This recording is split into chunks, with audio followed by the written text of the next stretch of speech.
This is a case of a person who appeared to have a hyperflexion injury to the upper cervical spine.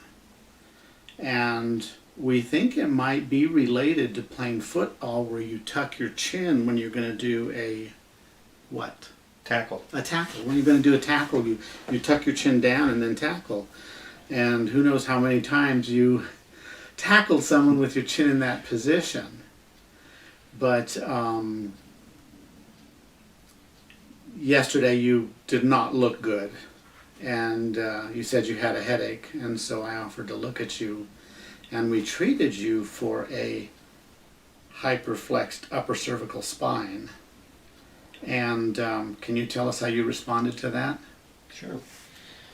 So yeah, almost immediately I felt a difference when he treated the neck and I guess adjusted it.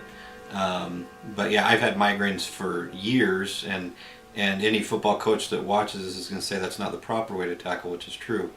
But I, for some reason, would lead with my head, and I'm sure that's what did it. But yeah, it was almost immediately that it took the pain away, and my neck feels a lot better. Feels much looser and mobile than it did before. Very good. So I'll show the method of evaluation. And of course I screened other structures, your upper ribs and your upper T-spine and the cervical segments. And when I came to the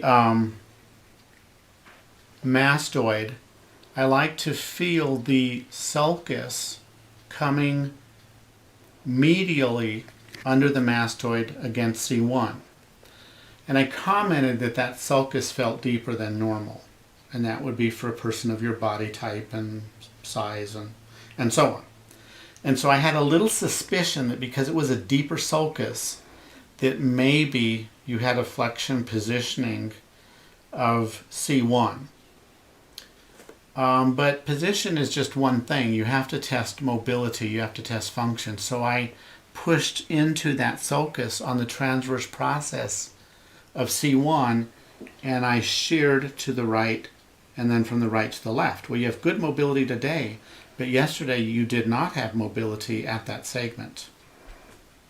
Another way of showing that restriction was that because your neck was in a position of flexion, the upper cervical, you had good traction when I contacted temple and face and did a pure traction to the upper cervical spine.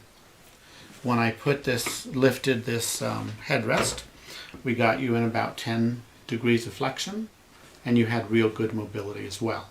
So you could move with your neck in the position in which your upper cervical spine was in.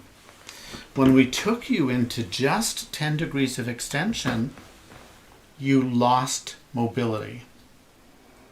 And that was the positive test. That told me your neck did not allow traction in the upper cervical spine in a position of 10 degrees extension. And we treated it, and of course today you can see it moves beautifully.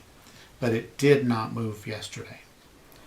So what I did was I lifted it up to about 5 degrees. I wanted you in a little bit of extension, but right where we had a little mobility. And so all I did was contact your temple and the front of your face, and with the palm of my hand, and I did straight traction with your neck in a position of upper cervical extension. And we maintained that for 5 minutes. I set a timer, and that was the treatment.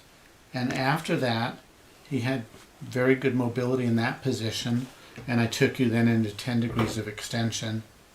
You had very good traction mobility in that position as well. Brought you back up to neutral. Noted that the sulcus was not as deep, and also noted that when I contact C1, I could glide it freely left to right, and I could take it the slack and glide it right to left. So this pattern of upper cervical hyperflexion fixation is a rare pattern, but I hope that I've clearly presented some of the presentation, the deep sulcus, the lack of C1 mobility, free traction in flexion and in neutral, but lack of traction mobility to the upper cervical done in slight extension.